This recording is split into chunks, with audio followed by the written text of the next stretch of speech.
And let's go ahead and get into our next movie, Queen and Slim.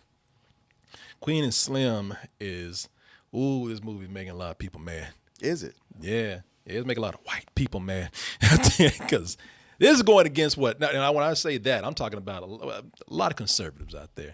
Man, how dare you make this movie? You know, I told y'all, Blue Lives Matter.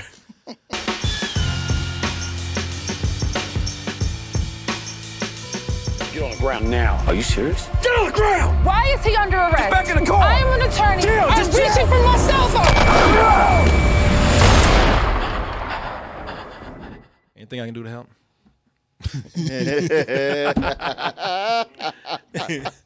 Gee, I wonder what that is. I know what it is. The shirt from DT Merch. Hey, Martin, nothing lines you up like that classic black teeth and white logo. Nothing wakes you up like the Heatherline, Martin. All these different flavors. Wow, yeah. Oh, get these slides, Martin, for your feet. Hey, Martin, you need some coffee. Put in that coffee cup There from you DT go. Merch right there. And you got all the other stuff in there. Gift of choice, gift certificates. So now we got this old gangsta-ass couple right here. They on the run. You know they probably robbed a liquor store. It's almost like they're intending to mislead you with this, because even when you look at the poster for this, I mean, you like the name, Queen and Slim, sounds like a pimp and his hoe. You know, the poster for it, which is a little more graphic style than this, that's where they get the poster from. This picture that they were taking while they're on the run, it does make it look like they are gangsters on the run who just did rob a liquor store. Because look, if you look at even what they're wearing, a tracksuit, she's got on leopard skin dress. You know, it's almost like the movie is misleading on purpose. So almost to with Fox News, you know, and almost to just and to mess with anybody's narrow perception of what they think that this might be about, because it has all the elements in there. You know, these two black hood characters who shot a cop and they're on the run. It seems like it's very exploitive in the wrong way, you know, in a Black Lives Matter kind of way. You know, like, yeah, we gave it to the cops.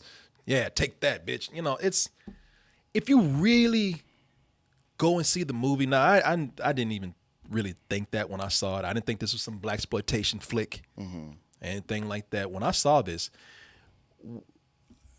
you know, I was first of all, I didn't think it was what I just described, but also it turned out to be something more than what I thought it would be.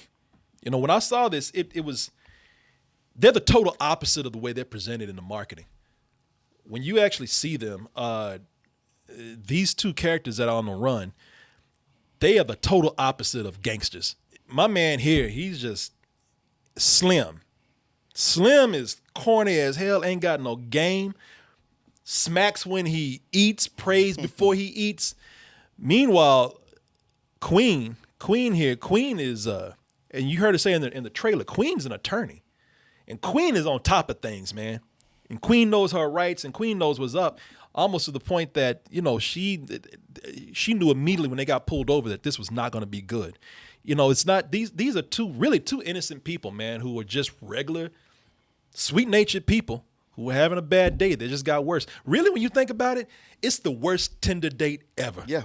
They get a routine traffic stop by a racist cop that takes a tragic turn and ends up changing their lives forever when they have to run because a black man shoots the cop, and we all know how that goes. The only thing that is good here is that, you know, it got him laid. Because, man, it takes a lot these days. Man, because if that cop hadn't pulled over, they had shot him and they hadn't gone to run, that Tinder date wasn't gonna go nowhere. Nah, he was looking at a future of blue balls. There was not gonna be a second one. He was gonna get nothing. He was complete blue. She gonna make a suck out of him. He bought dinner and she gonna say, "Take me home. I just used you for compensation tonight." That clip that you saw in the trailer, it ain't nothing like what you see in the movie where they elaborate when really, right, man. There you go, like, all right, they kind of, you know, a little banter back and forth. They give it to each other. Nah, she's straight up mean. No, she had a bad day and just called somebody up she went to Tinder just to take it out on somebody. Can I ask you something? I don't know, can you? Easy, I know. Bitch. Wow. Okay. It's like, wow, we just sat down. I liked your picture. What? You had this sad look on your face. I felt sorry for you. Damn. You know, that's the kind of shit where you tell her, I'm going to go to the bathroom. I'll be right back. And you and leave you her leave. ass Yes, there. yeah. You just, you know, This is not going I ain't anywhere. spending no more money on you, gas money, anything. You Or call time. Uber. Y'all time. Yeah. You take your funk ass on home. Now, you know, when you see that, it looks like these are unlikable characters. I mean, he's a pushover, and let's just say it for what it is. She's a bitch. But, you know, this is kind of the beginning of how romantic comedies start. Except this is not a romantic comedy at all, you know. It's actually a love story when you get down to it, as these characters have to spend more time on each other and under these really bad circumstances. They get closer, man. And, you know, it's a love story and it's a road trip movie. And it's that kind of movie that wants to, you know, it's a love story and a road trip movie that wants to tackle big social issues. Here's another black movie that's taking on social issues where the black people are victimized, even though they might be the ones you feel for and you root for. They're victimized again. But there is something empowering about them on the road and seeing them turn into heroes. How when they go around on the road and around everybody, you know, they're running into people who are covering for them. You know, it's something about that's really cool to see in between all the turmoil that they have to go through. And like I said, also just seeing them fall in love. Yeah, I love the look of this and what this movie is about. Everything you're saying, you know, you see. I mean, so much of what you're saying you see in the trailer. Yeah, I love all of what this movie is about. I just was not crazy about the execution of it. The trailer shows you what seems to be a very intense movie.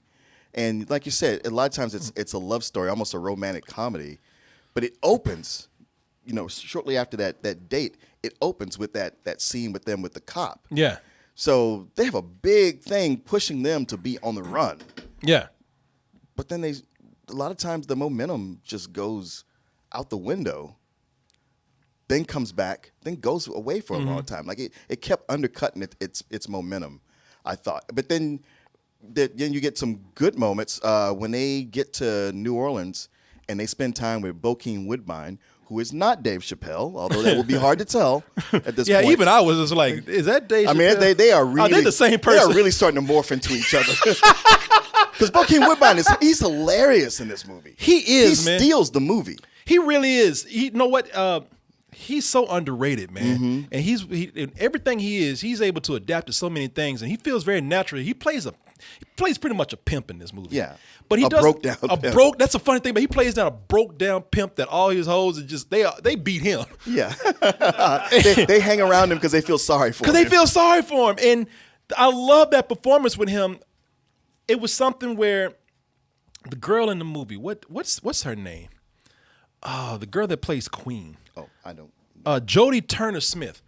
It was with now she's new on the scene, and it was with those scenes where it first started out where she was being kind of, you know, as we say, she's been kind of snobbish and really she wasn't exercising her acting chops way too much. But in those scenes with Bokeem Woodbine, this girl being new, that's when she really started to come out, to show her acting skills.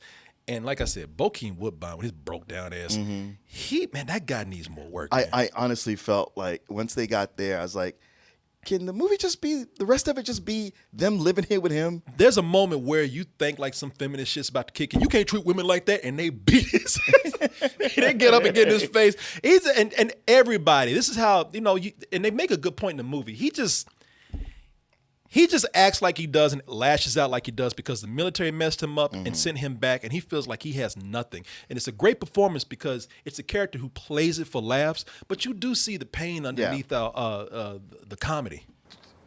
I ain't give you no damn cop. You owe me. Oh, okay. Jesus, man. If you freeze that right there and bring in a still a Dave Chappelle, you will not tell those two apart. They even starting, if you had a gun, you'd be like, I don't know which one to shoot. they even starting to sound alike. Yeah. Have you, like Dave Chappelle talk like that? Yeah. Jesus, man.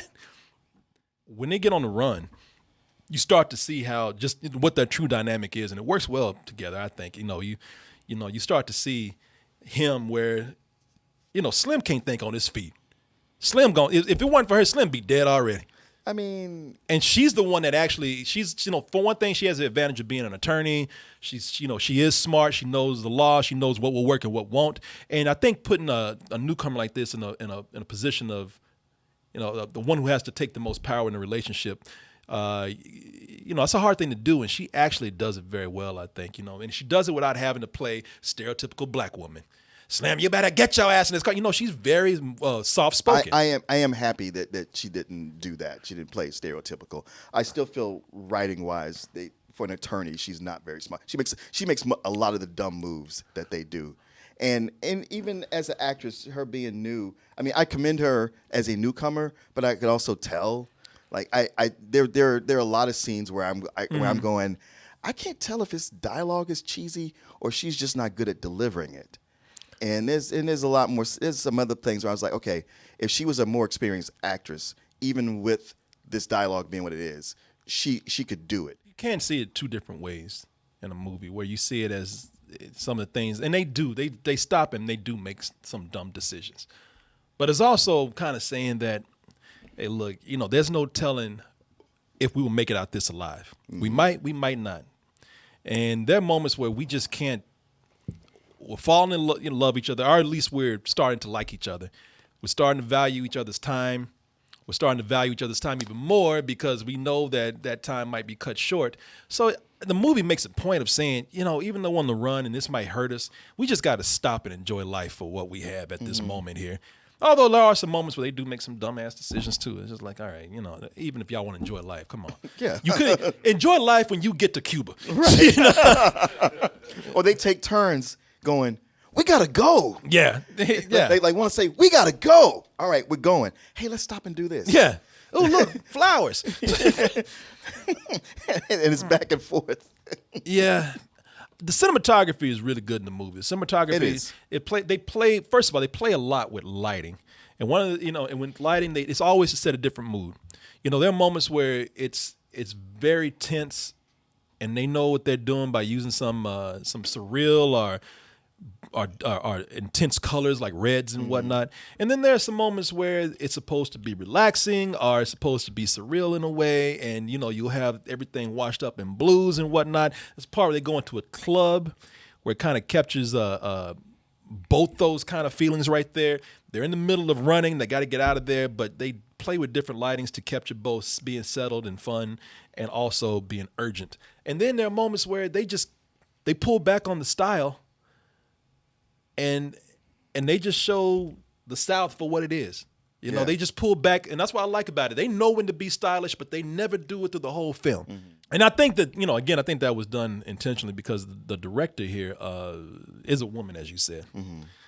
Who's mostly done music videos. Melina Matsoukas. You can see where she kind of has the style that's brought to this movie and some of the things that she's done. She did Beyonce's video, Formation, if you remember that, which she kind of captured similar imagery in this movie as she did in Formation. So you can definitely see the influence. I thought she did a great job with that. Interesting casting that they got here. I don't know if because she's worked with musicians, but I thought it was cool, some of the casting choices that they have here. Like with the cop. The cop is actually a country singer. Oh, yeah. Yeah, Sturgill Simpson. Oh, yeah. That's okay. Yeah. Yeah, look, I'm going to suit your black ass and I'll pull you over. I like the way they chose a country singer to be a racist in the movie. I'm sure he's cool, though. I hope so, because the cop he plays in here has no chill whatsoever. I get that it's supposed to be a traffic stop that turns bad, but this cop, it's like he's just sitting around like a gargoyle on a building waiting for some black people to come by so he can murder them. I was like, wait, we can't have it just kind of escalate into something? It just right off the bat. Get out. Yeah. Yeah. Yeah, Can I ask what you stopped me for? No. I hate it. Yeah, what's so funny? Yeah. Yeah, the guy even said that was even a moment where he just kind of like he said, you know, can you hear it's colder here? Get on the ground. Yeah, you're like, boy. Yeah, wait. Let me see that script again. Let's get a little bit of subtlety in here. Yeah. Happy to see Flea coming in here and do a little bit of acting and doing very well. Yeah. If you didn't know that Flea was in this, you probably wouldn't would know not that know was that was him. him, yeah. Flea from the Red Hot Chili Peppers, man. One of my favorite bands actually. And I even when I saw him in there, I didn't even know at first. I knew he was in the movie, and I was like, "When's Flea coming up? Oh shit, that's him." There's something about him where I could just spot him right off. Like, because he got a weird ass face. I'm sure I liked the movie more than you did. I really enjoyed this, and like I said, man, I am not a big fan of black victim movies right now. You've heard me use this term over and over again. And I've even watched this, and there were images in here that even tested me. You know, they have a pimp in here. There was a guy who's with his son, telling his son straight up, "I got hoes on the side," and I just like, all right, you know, this is not really showing black people in the best light. But then they would get back to showing Queen and Slim. Some of the decisions that the characters made along the way were probably not the wisest, and sometimes it works for the movie, and sometimes it's like, all right, you know, I don't know if that's just bad writing or not. But I still enjoyed it very much. As I said, it felt like watching the energy of a blaxploitation film because of all the black empowerment behind it, but it didn't go to that level. I walked out of it really enjoying it, way more than I thought I would when it first started, and I give this a low full price.